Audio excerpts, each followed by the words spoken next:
చేతులను జోడించి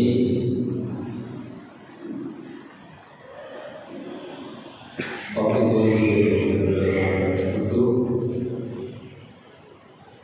అనేక పండుగలను చేసుకుంటున్నటువంటి ప్రారంభంలో ఉన్నటువంటి నామము కూడా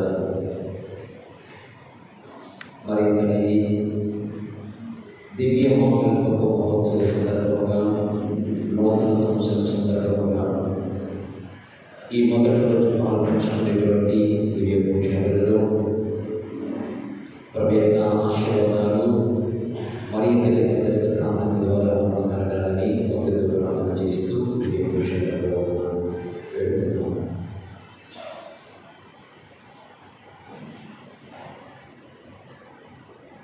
పితా పుత్ర పవిత్ర ఆత్మ నామమున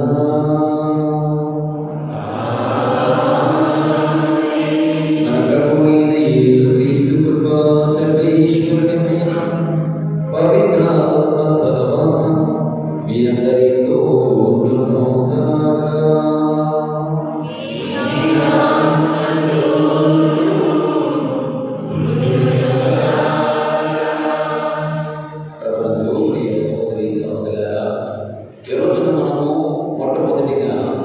పరిశుద్ధ మరియ మాత దివ్య మాతృత్వపు మహోత్సవాన్ని కొనియాడుతూ ఉన్నాం. రెండవదిగా నూతన సంవత్సరాన్ని ప్రారంభించి ఉన్నాం. మూడవదిగా యేసుక్రీస్తు నామము పండుగ ప్రత్యేకంగా ఈ రోజున ధ్యానం చేయాలి. కానీ దైవార్చన సంవత్సరం ప్రకారంగా తెలియజేసేసగా ఈ పండుగను మరొక రోజున కొనియాడాలని మనకు పిలుపునిస్తుంది. ఇక నాలుగవదిగా ప్రపంచపు శాంతి దినోత్సవంగా మనకు ఈ విధముగా రకరకాల పండుగలతో ప్రారంభింపబడుతున్నటువంటి ఈ మొట్టమొదటి రోజు యొక్క ఫలితము ఆశీర్వాదాలు మన కుటుంబాలకు నీటిగా ఉండాలి అని ముఖ్యముగా నూతన సంవత్సరాలను కలిగిపెడుతున్నటువంటి మనము మరింత ఈ మధ్యస్థ ప్రార్థన ద్వారా ఆమె మాతృత్వము ద్వారా దేవుడి ఆశీర్వాదాలు మనం పొందుకోవాలని ప్రత్యేకంగా ప్రార్థన చేస్తూ ఈ రోజున నేర్చుకుపోయి ఒక 4 పాఠాలు మరియ తల్లి దేవునికి తల్లి, మరియ తల్లి యేసుక్రీస్తుకు తల్లి, మరియ తల్లి శ్రీసభకు తల్లి, మరియ తల్లి మనందరికి తల్లి. ఈ 4 ధ్యానాంశాలను మన మనసులో ఉంచుకొని ప్రత్యేకంగా దివ్య పూజలలో మనకు కావలసినటువంటి వారికి అర్పిస్తూ మనం ఏమైనా పాపములను తప్పిదం ఉండేలా మన్నించమని ప్రభువుని అర్థించుగా.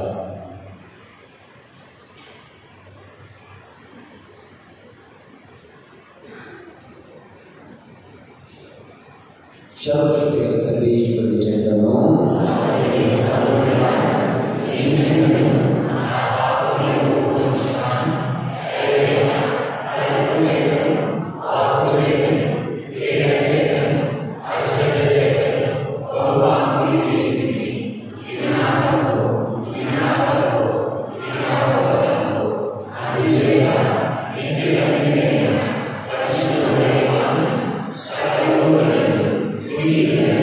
Satu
గల సర్వేశ్వరుడు నమ్మదయ చూపి మన పాపములను మన్నించి మనకు నిత్య జీవము దయచేయుదుగాక. ప్రభువా దయ చూపుము, క్రీస్తువా దయ చూపుము, ప్రభువా దయ చూపుము.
గర్భం ఫలింపచేసి మానవ జాతికి నిత్య రక్షణ అనుగ్రహములు దయచేసితివి. జీవనదాతైన నీ సుతుని ఆ తల్లి ద్వారా నిరూపొందితివి. కనుక ఆమె విజ్ఞాపన ప్రార్థన సహాయం ద్వారా మా జీవిత అవసరములన్నీయు నెరవేర్చి మేము కూడా ధన్యులమగుదుము గాక. నీతో పవిత్రాత్మతో కలిసి యుగ యుగములు జీవించుచు పాలన చేయు మనాథుడైన క్రీస్తు ద్వారా ఈ మనవి చేయుచున్నాము. ఆమేన్.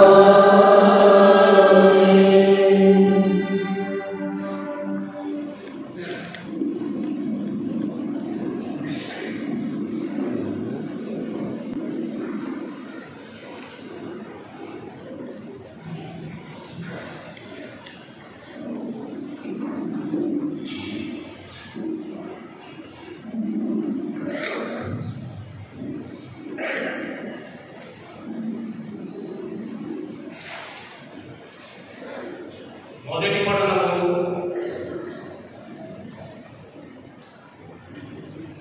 నా పేరు ఉచ్చరించిన నేను వారిని దీవించెదను.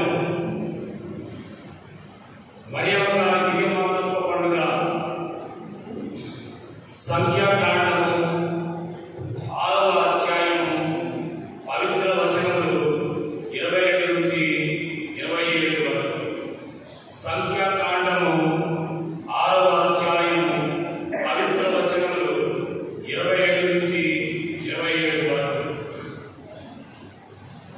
యావే మోషేతో ఇట్లనెను, అహరోను అతని పుత్రులు ప్రజలను ఆశీర్వాదించినప్పుడు ఈ క్రింది విధముగా దీవెన పలుకువలనని చెప్పుము. యావే మిమ్ము దీవించి కాపాడును గాక. యావే తన ముఖ కాంతిని మీపై ప్రకాశింపచేసి మిమ్ము కరుణించును గాక. యావే మిమ్ము కృపతో చూచి మీకు సమాధానము వసగును గాక. మీరు ఇశ్రాయేలు ప్రజలను ఆశీర్వదించినప్పుడు ఈ రీతిగా నా పేరు ఉచ్చరించిన నేను వారిని దీవించెదను అని చెప్పాను. ఇది ప్రభువు వాక్కు.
పునీత పౌలు గలతీయులకు రాసిన లేఖ 4వ అధ్యాయము 4 నుంచి 7 వరకు పవిత్ర వచనములు.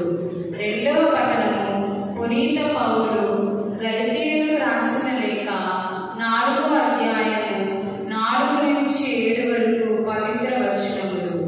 సోదరులారా, కాలము పరివృత్తమైనప్పుడు దేవుడు తన కుమారుని పంపెను. ఆయన ఒక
మీతో ఉందురుగాక.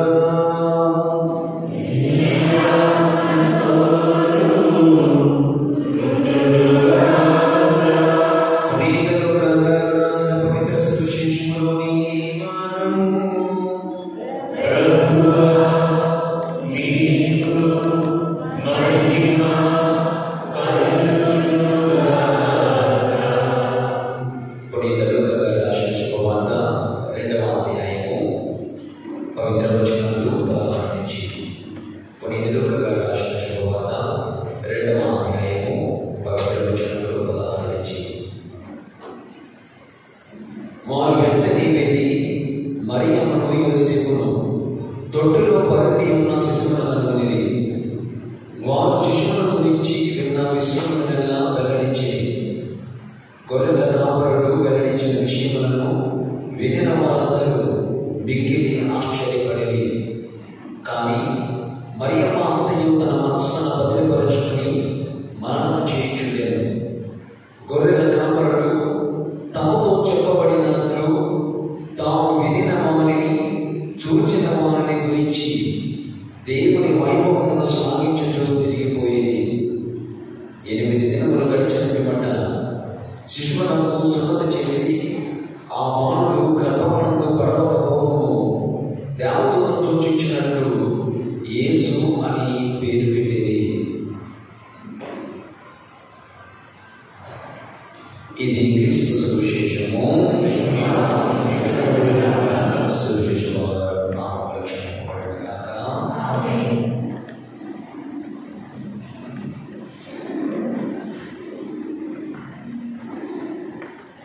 క్రీస్తునందు ప్రియ సహోదరి సహోదరులారా, ఈరోజు మొట్టమొదటిగా తల్లులందరికీ మరియ తల్లి మాతృత్వ మహోత్సవ శుభాకాంక్షలను మీ అందరికీ అందిస్తూ ఉన్నాను. గట్టిగా చప్పట్లు కొట్టి తల్లిదండ్రులను కూడా అందరికీ కంగ్రాచులేషన్ చెప్తాను. ఎందుకు చప్పట్లు కొట్టుకున్నాను?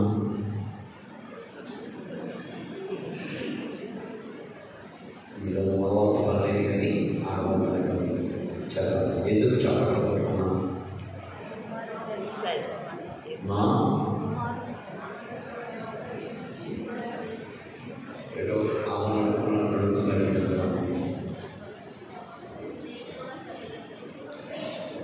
మరియ తల్లి మాతృత్వ మహోత్సవాన్ని పరిగణిస్తూ ఉన్నాను. రెండవదిగా నూతన సంవత్సరంలోనికి అడుగు పెడుతున్నా. మూడవదిగా యేసుక్రీస్తు నా పండుగ అంటారు. ఇది మరొక రోజున మరొక వారంలో జరుపుకోవడానికి ఈ వచ్చే రోజులలో జరుపుకోవడానికి తల్లి శిశవ మరొక రోజులు కేటాయించి. నాలుగవదిగా ప్రపంచ శాంతి దినోత్సవం. క్రీస్తునందు ప్రియ సహోదరి ప్రియ సహోదరులారా, మొట్టమొదటిగా మరియ తల్లి మాతృత్వ మహోత్సవం. మరియ తల్లి మాతృత్వం. ఒకసారి మరియ తల్లిని ప్రక్కన పెడితే మాతృత్వము అన్న పదము గురించి ఆలోచన చేస్తే అది చాలా అమోఘం. అమ్మ అనగా ఆ అంటే అనునందం, మా అంటే మమకారం అనే డైలాగులతో తల్లిని మనం ఒకళ్ళ ప్రేమను ఉంచుతాము. సృష్టిలో ప్రతి జీవి కూడా అమ్మ కమ్మధనాన్ని, తల్లి కమ్మధనాన్ని చవి చూడని జీవి అంటూ ఏమీ ఉండదు. సృష్టి ధర్మంలో దేవుడు తల్లికి ఇవ్వాల్సినటువంటి ప్రాముఖ్యతను ఎంత ఇవ్వాలో అంత ఎత్తులోనే ఉంచారు. ఎంత కారణమై ఎంత ఉన్నతముగా ఉండాలో అంత ఉన్నతముగానే తీర్చిదిద్దారు. ప్రియ సహోదరులారా, ఈ అనంత సృష్టిలో మాతృత్వం అనేటువంటిది మొట్టమొదటిగా దేవుడు స్త్రీలందరికీ ఇచ్చినటువంటి అపూర్వమైనటువంటి కానుక. స్త్రీలందరికీ ఇచ్చినటువంటి ఒక బాధ్యత. తల్లి కావడం అనేటువంటిది, తల్లి కావడం అనేటువంటిది ఒక బాధ్యత, ఒక దేవుని యొక్క వరం. ప్రియ సహోదరి ప్రియ సహోదరు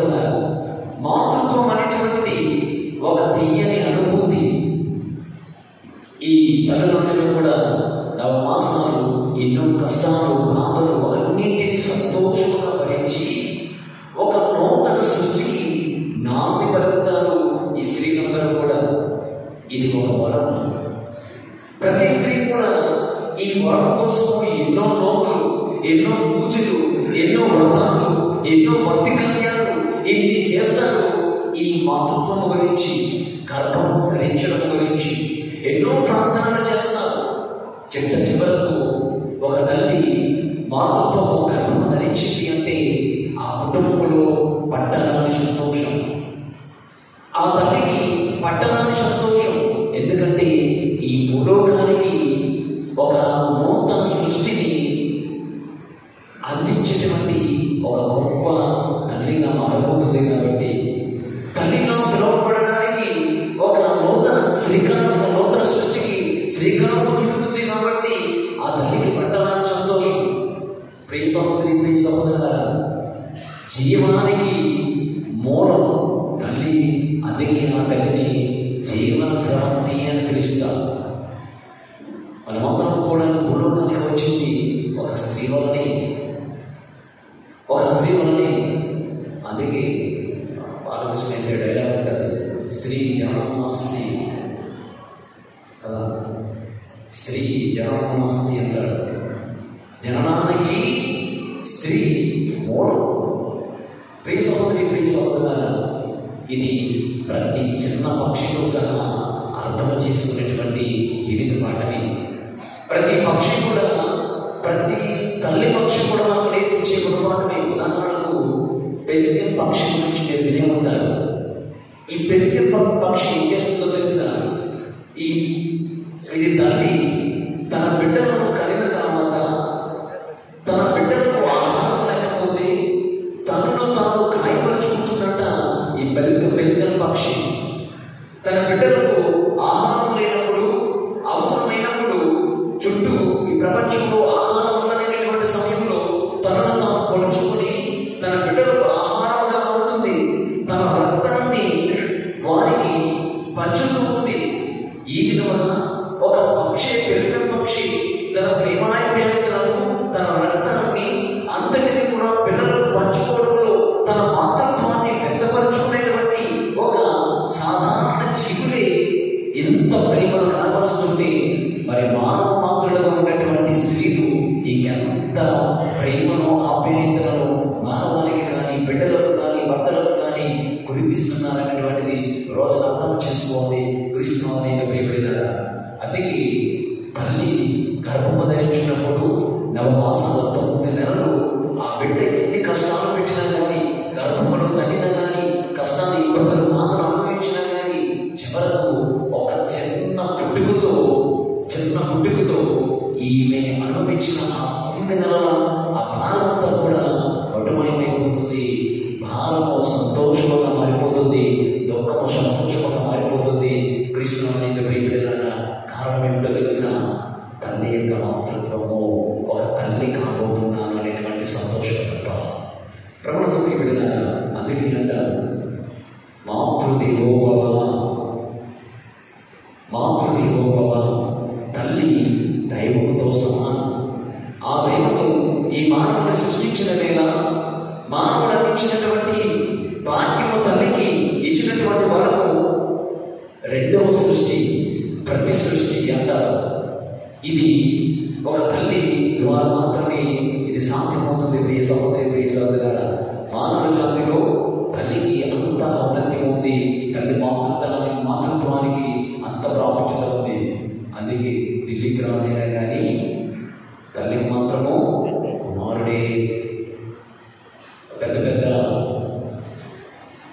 సిటీస్కి అతని కింగ్గా పిలవచ్చు, కానీ తల్లి విషయానికి వచ్చేస్తే తల్లికి మాత్రము ఎంత కింగ్ అయినా, ఎంత రాజైనా ఆయన మాత్రం తల్లికి కుమారుడే. కృష్ణ ప్రియ సహోదరి, ప్రియ సహోదరులారా, ఒకసారి అరణ్యములో కొన్ని జంతువులు ఆయన తిరుగుతున్నాయట. అరణ్యంలో జంతువులు తిరుగుతున్నాయంట. అందులో గోరింక, పక్షులు, జంతువులు చాలా ఉన్నాయి. చలికాలానికి ఈ కొన్ని పక్షులు, ఈ తర్వాత జంతువులు ఇవన్నీ కూడా కాస్త చలికి అరణ్యంలో నివసిస్తున్నటువంటి జంతువులు వెళ్ళిపోయాయట. కానీ గోరింక మాత్రం ఎక్కడికి వెళ్ళాలో అర్థం కాలేదట. ఒకటి మాత్రము తనను ఎప్పుడు కూడా బాధిస్తుందేదట. ఏంటని అంటే చలి.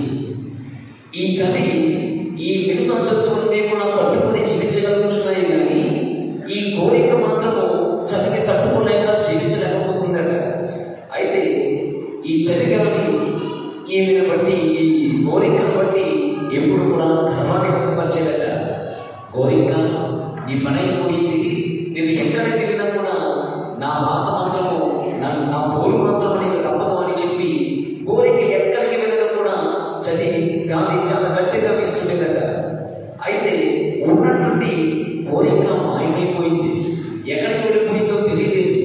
అయితే చలిగాలి వెతుక్కుంటూ వెతుక్కుంటూ వెతుక్కుంటూ ఈ ఒక దగ్గర అమ్ముపడదట. ఏమి కోరిక వేటికి గో అన్నదట. ఎక్కడికి వెళ్ళాము అంటే చలిగాలి ఈ కోరిక అన్నట, నువ్వు నన్ను బాధిస్తున్నానని అదుగదుగదుగో పశువులు పట్టణం ఉంది కదా, అక్కడికి వెళ్ళాను అన్నదట. అదిగో ఒక ఇటుకి బట్టి దగ్గరికి వెళ్ళాను అన్నదట. ఇటుకి బట్టి అక్కడికి ఎందుకు వెళ్ళాము అంటే అక్కడ వెచ్చని వేడి తగులుతుందని అక్కడికి వెళ్ళాను అన్నదట. అక్కడ కూడా నేను వేస్తానని చెప్పి అక్కడ కూడా నిలిచిందట. వెంటనే అక్కడి నుంచి మరి దగ్గరికి పారిపోయిందట. పారిపోతే రెండోసారి అక్కడింది ఈ చలిగాలికి. చలిగాలి మరలాడింది, ఎక్కడికి వెళ్ళిపోయావు కోరిక అంటే, ఇదిగో అలా పశువుల స్థానంలోనికి వెళ్ళాను అన్నదట. పశువుల స్థానంలో కూడా నేను గాలిని గట్టిగా వీచాను అన్నదట. నువ్వు పశువుల స్థానంలో కూడా గాలిని గట్టిగా వీచావు కానీ నువ్వు ఒక స్థానం దగ్గరికి రాలేకపోయావు అన్నదట. అవునా, పశువుల స్థానంలో ఎక్కడ దాక్కున్నావు అని మళ్ళా తిరిగి ప్రశ్న చేసిందంట. అప్పుడు కోరికదట, అదిగో పశువుల స్థానంలో ఒక తల్లి తన కుమారుడికి పాలిస్తుంటే ఆ అమ్మ బడిలో ఆ స్థానం మధ్య నేను దాక్కున్నాను అన్నదట. అవునా, అయితే ఆ ప్రదేశానికి నేను రాలేను, ఎందుకంటే అమ్మ ఒడి అమ్ముల కదా, అమ్మ ఒడి చాలా వెచ్చనైనటువంటిది, నేను అక్కడికి రాలేనులే అని చెప్పి వెళ్ళిపోయిందంట. కృష్ణాదేవి ప్రియ సహోదరి, ప్రియ సహోదర, అర్థం చేసుకోవాల్సినటువంటి విషయం ఏమిటి అంటే, తల్లి ప్రేమ నుంచి, తల్లి మాతృత్వం నుంచి ఏ బిడ్డలను ఏది కూడా వేరు చేయలేదు. అది గాలైనా, ఈ ప్రకృతి వైపరీత్యాలైనా, ఏదైనా కానీ ప్రియ సహోదరి, ప్రియ సహోదర, తల్లి మాతృత్వం నుంచి ఏ బిడ్డను కూడా వేరు చేయలేదు. ఈరోజు తల్లి మాతృత్వం గురించి మనం ధ్యానిస్తున్నటువంటి సందర్భంలో ఆత్మపరిశీలన చేసుకోవాలి. మరి తల్లి మాతృత్వం ఒక సాధారణ స్త్రీకి, ఒక పక్షులకు, ఒక జంతువులకు ఎంతగా అర్థం చేసుకుని జీవిస్తున్నటువంటి ఈ సందర్భంలో మరి తల్లి తల్లుల కన్నా తల్లి, యేసుల కన్నా తల్లి, దేవుని కన్నా తల్లి, ఈ దేవుని భూలోకానికి తీసుకొచ్చిన తల్లి మాతృత్వం ఇంకెంత గొప్పది. క్రీస్తు అనేది విడినారా, మరి తల్లి కూడా ఎంతటి గొప్ప మాతృత్వాన్ని ప్రభు దయచేస్తున్నారు. ఈ రోజున ఆ మరి తల్లి మాతృత్వం గురించి ఒక పండుగను మనము చేసుకుంటూ ఆమెను యోచిస్తూ ఉన్నాం. ప్రియ సహోదర, మరి తల్లి మాతృత్వము ఏ విధంగా ఫలించింది అంటే, దేవుని ప్రణాళిక అది, దేవుని నిర్ణయం, దేవుని వాక్కును పాటించింది, దేవుని వాక్యానికి స్వాగతం పలికింది, వాక్యము గర్భముగా మారింది, ఈ వాక్యము గర్భము రూపాంతరం వచ్చింది, దేవుని గడ్డకు తీసుకుని వచ్చింది. నా ప్రియమైన ఈ చిన్న వాక్యము రూపముగా మారడాన్ని మనం ప్రత్యేక విధముగా తల్లి మాతృత్వ పండుగగా మనం కొనియాడుతున్నాము. కృష్ణాడు, ప్రియ సహోదరి, ప్రియ సహోదరులారా, ఒకసారి ఆత్మపరిశీలన చేసుకుందాం. ఈరోజు మరి తల్లి మాతృత్వాన్ని మనం కొనియాడుతున్నటువంటి సందర్భంలో మరి తల్లి మాతృత్వం ఎంత గొప్పదో ప్రతి స్త్రీ యొక్క మాతృత్వం కూడా అంతే గొప్పది. మరి తల్లిని చూసి కొన్ని పాటలు నేర్చుకోవడానికి ప్రయత్నం చేద్దాం. మరి తల్లి దేవుని ప్రణాళిక, దేవుని యొక్క నిర్ణయము, దేవుని వాక్యము గర్భముగా మారి క్రీస్తుగా మారడం వలన ఈ యొక్క తల్లి యొక్క మాతృత్వం గొప్పదని మనం పడుతున్నాం. దీనిని మనకు తెలియజేస్తూ నేటి పట్టణాలన్నీ కూడా చాలా చక్కగా క్రీస్తు మరి తల్లి యొక్క మాతృత్వం గురించి మనం బోధిస్తూ ఉన్నాయి. మానవుని పాపమును బ్రతుకుచున్నప్పుడు, ఎక్కడికి పోవాలో అర్థము కాలేనప్పుడు, పాపములో వ్యామోహములో ఆయన కొట్టు కొట్టుమిట్టాడుతున్నప్పుడు ఏ అంధకారంలో జీవించవలసి వస్తుందో, ఎటు పోవాలో తెలియలేనటువంటి పరిస్థితులు ఈ మానవుని కాపాడడం కోసము మరీ తల్లి దేవుని ఎన్నుకొని తన మాతృ గర్భాన్ని ప్రభు ఎంచుకొని క్రీస్తును భూలోకానికి తీసుకువచ్చినటువంటి ఆ స్త్రీ యొక్క మాతృత్వాన్ని ఈ రోజున మనం కొనియాడుతూ ఆమె మాతృత్వం గొప్పది అని మనం పడుతున్నాం. యెషయా ప్రవక్త గ్రంథము 7వ అధ్యాయము 14వ వచనము దీన్ని చాలా స్పష్టంగా ఆయన పలికినటువంటి ప్రవచన ప్రకారంగా నెరవేరింది. ప్రభుత్వం ఆయన చెప్పిన మాట, ఇదిగో కన్యక గర్భము ధరించి ఒక కుమారుని కనును. ఏ కన్యక గురించి యెషయా ప్రవక్త మాట్లాడాడు అంటే, ఇదిగో కన్యక గర్భము ధరించి ఒక కుమారుని కనును అంటే, ఇదిగో మరీ తల్లి అయినటువంటి ఈ యొక్క కన్యక గురించి, ఆమె మాతృత్వము గురించి ప్రభు జన్మించక ముందే యెషయా ప్రవక్త ప్రవచించినటువంటి ప్రవచనము అక్షరాలను నెరవేరింది. రెండవదిగా ఈ రోజున పౌలు గారు తను గలతీయులకు రాసినటువంటి లేఖ 4వ అధ్యాయం 4వ వచనంలో దేవుడు చాలా అమ్మాయిగా మరింత యొక్క మాతృత్వం గురించి తెలియజేస్తూ చాలా చక్కగా రాశారు. కాలం పరిపక్వమైనప్పుడు దేవుడు తన కుమారుని పంపాడు, అతడు ఒక స్త్రీ నుండి పుట్టాడు అని అక్కడ రాయబడినటువంటి మాటలు.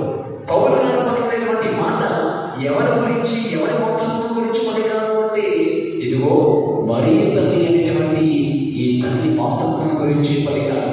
క్రీస్తునాథుని ప్రియ సహోదరులారా, ఈ విధముగా మరీ తల్లి సహకారం, మరీ తల్లి వాక్యాన్ని ఆహ్వానించడం, మరీ తల్లి ప్రభు యొక్క ప్రణాళికకు అవునని సమాధానం చెప్పడం ద్వారా ఆమె గర్భము, ఆమె ఒక తల్లిగా యేసుక్రీస్తుకి, దేవునికి, తదుపరి శ్రీసభకు, తదుపరి మనందరికీ ఒక తల్లిగా మారబోతుంది. ప్రభుత్వం ప్రియబిడ్డలారా, ఇక రెండవదిగా ఈ రోజున స్త్రీలందరూ కూడా ప్రత్యేకంగా మరీ తల్లి ఆదర్శాన్ని తీసుకొని అవునని సమాధానం ఉన్నాడు. మరీ తల్లి ఇచ్చినటువంటి రీతిన, ప్రభు ప్రణాళిక పరముగా వాక్యాన్ని స్వీకరించినటువంటి రీతిన, ఆ మాతృత్వానికి తగినటువంటి విధముగా మరీ తల్లి సిద్ధపడినట్లుగా ప్రతి తల్లి కూడా సిద్ధపడుతూ మాతృత్వం అంత గొప్పదని రోజున మీరు భావించాను. రెండవదిగా మాతృత్వం ఎప్పుడు సంపూర్ణమవుతుందో తెలుసా? పిల్లలను కనీసం తోడని మాతృత్వం అందరితో ఆగిపోదు. పిల్లలను కనీసిన తర్వాత ఇక వాళ్ళని వదిలేతో ఆ మాతృత్వం ఆగిపోదు. ప్రభునందు ప్రియ సహోదరులారా, జన్మనివ్వడంతోనే మాతృత్వం ముగియదు. కన్న బిడ్డలను ప్రేమానురాగాలతో పెంచి పోషించినప్పుడు చివరి వరకు కూడా తల్లి యొక్క మాతృత్వాన్ని నిలబెట్టుకున్నప్పుడే ఆ తల్లి యొక్క మాతృత్వపు బాధ్యతలు పరిపూర్ణమవుతాయి. క్రీస్తునాథుని ప్రియబిడ్డలారా, ఇది మరీ తల్లి చేసినటువంటిది. యేసుక్రీస్తు జ్ఞానవంతుడు, ప్రాయవంతుడు, దినదినాభివృద్ధి చెందేను. లూకా శుభవార్త 2వ అధ్యాయంలో 1వ అధ్యాయం 52వ వచనంలో మనకు చాలా స్పష్టంగా మరీ తల్లి గురించినటువంటి వాక్యాలు మనకు విదితం చేయబడుతూ ఉన్నాయి. చివరి వరకు తల్లిదండ్రులకు విధేయులై జీవించారు. అంటే ఆ విధముగా తల్లి తన బాధ్యతలను నెరవేర్చింది. క్రీస్తునాథుని ప్రియ సహోదరులారా, మరీ తల్లి అందరి తల్లిలోనే క్రీస్తు ప్రభువు కూడా అన్ని సుఖాలను ఉగ్గుపాలతో పోసింది అనటంలో ఎంత అతిశయోక్తి లేదు. క్రీస్తునాథుని ప్రియబిడ్డలారా, వీటిని గుర్తించుకుంటూ ఈ రోజున తల్లి శ్రీసభ మరీ తల్లిని 4 రకాలుగా ప్రకటించింది. మొట్టమొదటిగా దేవుని తల్లి, రెండవదిగా యేసు తల్లి, మూడవదిగా శ్రీసభ తల్లి, 4వదిగా మనందరికి తల్లి. చాలా స్పష్టంగా బ్రీఫ్గా మీకు వివరించడానికి ప్రయత్నం చేస్తాను, అర్థం చేసుకోవడానికి ప్రయత్నం చేయండి. నెంబర్ 1, మరీ తల్లి దేవునికి తల్లి. పూర్వకాలంలో మరీ తల్లి దేవునికి తల్లి అంటే చాలా మంది కాదని వాదించినటువంటి వాళ్ళు చాలా మంది ఉన్నారు. ఇది ఒకసారి చరిత్రకి వెళ్తే ఎఫెసస్లో మనకు తెలియచేయబడుతుంది. కౌన్సిల్లో వారు తీర్మానం చేశారు. థియోటోకోస్ అనేటువంటి మాటను వాడారు. మరీ తల్లి దేవుని తల్లి కాదని వాదించినటువంటి వారికి ఈ 431వ సంవత్సరం ఎఫెసస్ అనేటువంటి ఈ సభలో వారు తీర్మానం చేశారు. లేదు, మరీ తల్లి దేవుని తల్లి, థియోటోకోస్ అంటే దేవుని మోసినటువంటి కన్యక, దేవునికి జన్మనిచ్చినటువంటి తల్లి అని అధికారంగా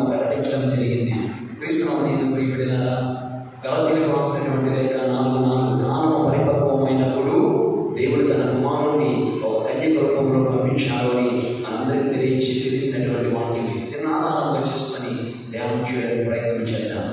ఏ విధముగా దేవునికి తల్లవుతుంది? తండ్రి దేవునికి ఏ విధముగా తల్లవుతుంది? ఒకసారి ఆలోచన చేద్దాం.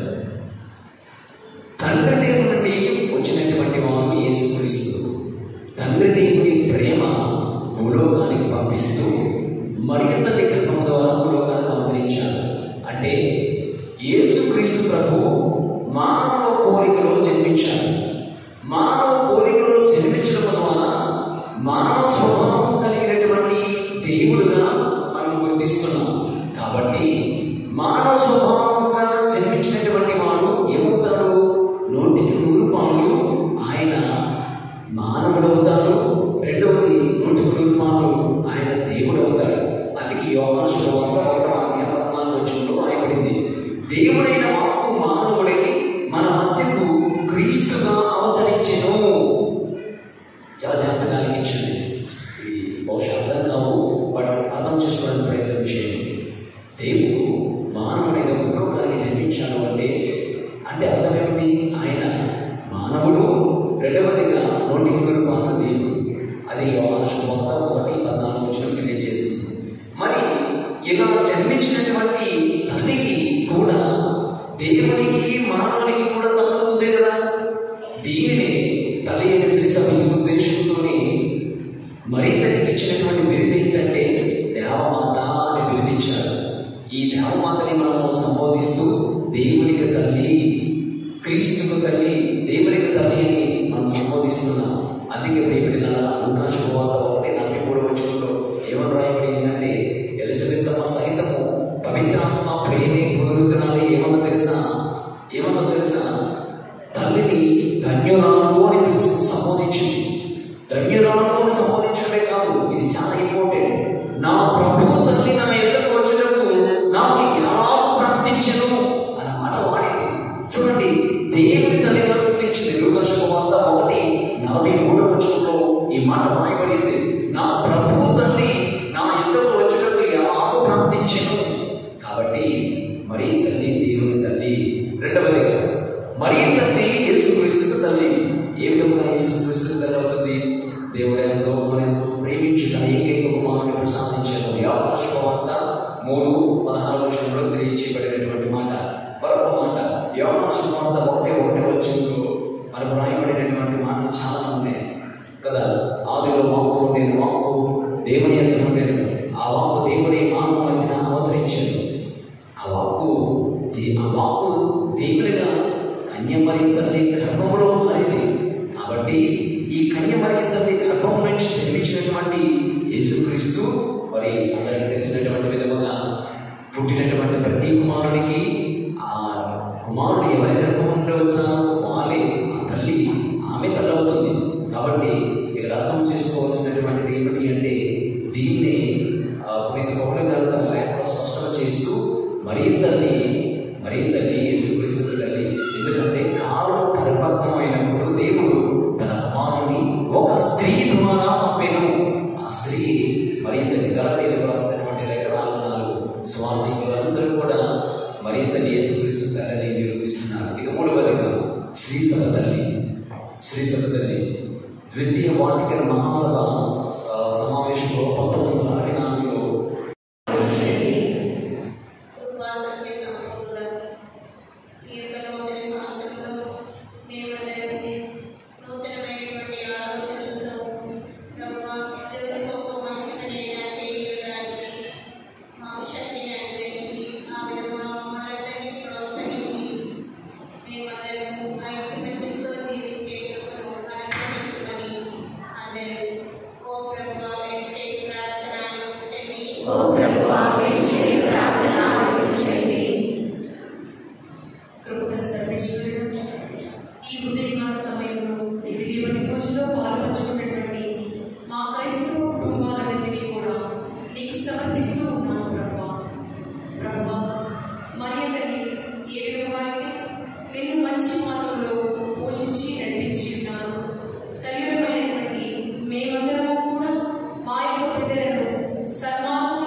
ఈ మనవులను నామమున యేసుక్రీస్తు అతి పవిత్రమైన నామములో అడిగి తండ్రి.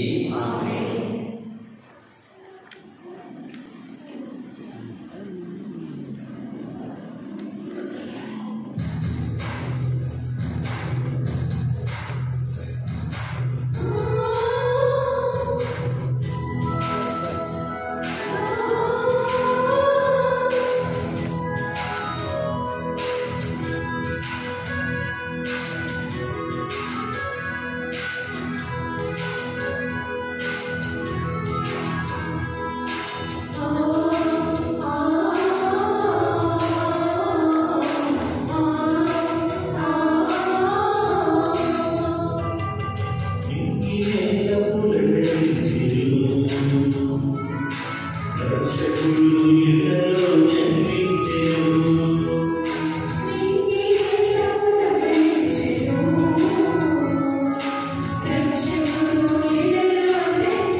నిత్య జ్యోతి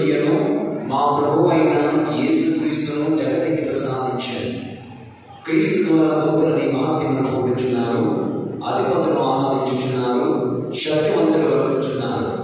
పరమండలమందరి బలవంతులను ఆనంద పరవశులైన భక్తి జ్వాలలను ఏకీభవించి పోవచ్చు నీ స్తుతులను పాటించున్నారు. వాళ్ళతో మా స్వరములను ఏకం చేసి నిన్ను దీన భావముతో స్తుతించుట ఎట్లనగా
నీ సృష్టి అంతయు నిన్ను స్తుతించువేగుతాము.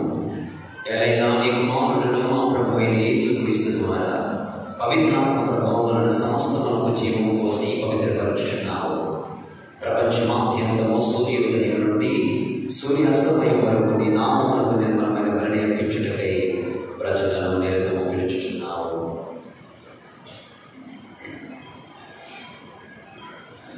కావునవు ప్రభువా, ఈ కానుకలను నీ సమకమునకు తెచ్చి ఉన్నాము. పవిత్రాత్మ ద్వారా వీరిని పవిత్రపరచ బ్రతిమాలుచున్నాము. ఈ విధమున ఇవి మా ప్రభువును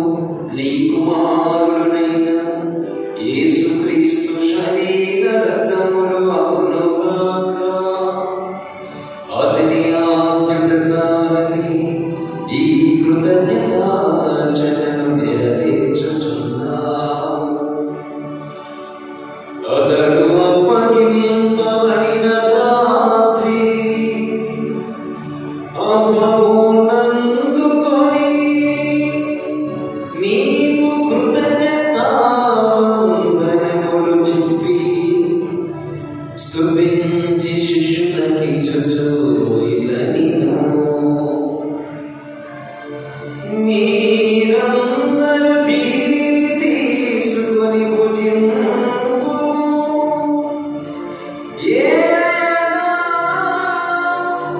ఇది మీ కొరకు అప్పగింపబడనున్న నా శరీరము.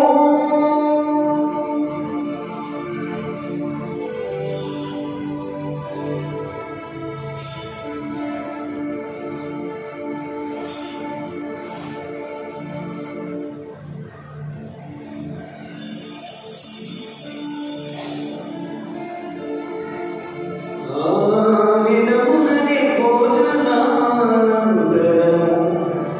పాత్రమునందుకొని నీకు కృతజ్ఞతావందనములు చెప్పి స్తుతించి శిష్యులకిచ్చుచు ఇట్లా నేను మీరందరూ దీనిని తీసుకొని దీని నుండి పానము చేయుడు. ఏలయనా ఇది నూతన నిత్య నిబంధన యొక్క నా రక్తపు పాత్రము. ఇది మీ కొరకును అనేకుల కొరకును పాప పరిహారమునకై తారబోయబడును. దీనిని నా జ్ఞాపకార్థము చేయుడు.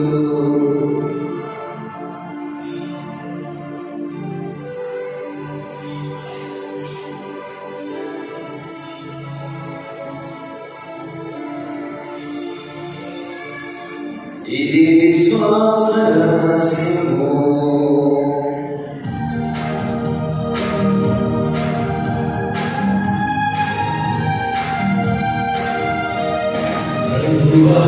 మేము నీ మరణమును ప్రకటించెదము, ఈ ఉత్థానమును చాటెదము. ప్రభువా మేము నీ మరణమును ప్రకటించెదము, నీ ఉత్థానమును చాటెదము. మీరు మరలా వచ్చు వరకు వేచి ఉందుము. మీరు మరలా వచ్చు వరకు వేచి ఉందుము, వేచి ఉందుము, వేచి ఉందుము. కనుక తండ్రి క్రీస్తు మరణమును తాను స్మరించుచు జీవమున స్వీయ రక్షణ పాత్రను మీకు సమర్పించుచున్నాము. మీ సముఖమని నిలిచి మీకు పరిచర్య చేయుటకు పాత్రులుగా చేసినందుకు మీకు వందనములు తెలుపుచున్నాము. క్రీస్తు శరీర రక్తములందు పాలువారు మమ్ము పవిత్రాత్మ ద్వారా ఐక్యపరచుకుని ప్రతిమాలుచున్నాము. ఓ ప్రభువా, నేటి ప్రపంచంలో ఉన్న తల్లులందరి నిమిత్తమై ప్రార్థన చేస్తూ ఉన్నా. ప్రభువా, వారి మాతృత్వపు ఘనతను నిలబెట్టుకొనుచు ఈ భూలోక ఈ సృష్టి ధర్మాన్ని పాటిస్తూ నీ చిత్తానికి విధేయులవుతూ ఇదిగో ప్రభువా, నీ వాక్యాన్ని ధర్మముగా దారుస్తూ జీవింపగలిగినటువంటి బిడ్డలుగా వారిని ఆశీర్వదించండి. ప్రభువా, ప్రపంచమనంతటా వ్యాపించిన నీ శిశువుని జ్ఞాపకం ఉంచుకున్నాము. ఆ ఫ్రాన్సీ జగద్గురువును మొక్కల మీద చేరో పీఠాధిపతిని గురువులను ధన్య స్త్రీలను విశ్వాసులను నీ ప్రేమేది పరిపూర్ణలను చేయము. ఉదాహరణకు మరణముతో చనిపోయిన మా సహోదరి సహోదరులను నీ కనికరముగా చనిపోయిన వారందరినీ జ్ఞాపకం ఉంచుకున్నాడు. వారిని దివ్య ప్రకాశములకు చేర్చుకున్నాడు. మా అందరిపై దయ చూపి దేవుని కన్యతలేకు మరియు మాతతోనూ పునీత జుజర్ప గారితోనూ అంతుని వారితోనూ ఆదులని నీకు సేవలు చేస్తున్న పుణ్యాత్ములందరితోనూ మాకు నిత్య జీవములో భాగము దయచేయడు. ఆ ప్రమాణంతో కలిసి మేము దిగుమాడుగు క్రీస్తు ద్వారా మేము స్తుతించి మహిమపరచుదాము.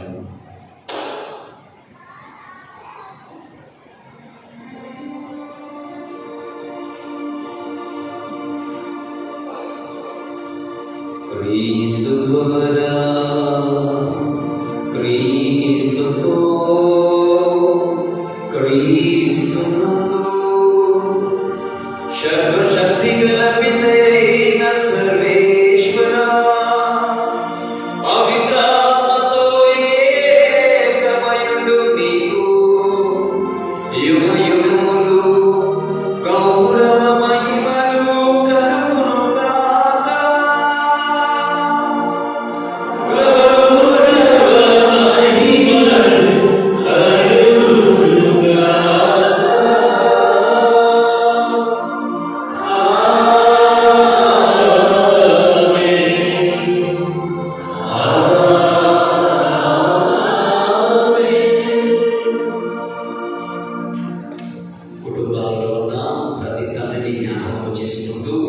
ప్రభు నేర్పించిన ఈ పరలోక ప్రాంతాలను వారి నిమిత్తమై ప్రాంతం సాహసిద్ధము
ఇదిగో సర్వేశ్వరుని గొర్రెపిల్ల, ఇదిగో లోక పాపములను పరిహరించు ప్రభు.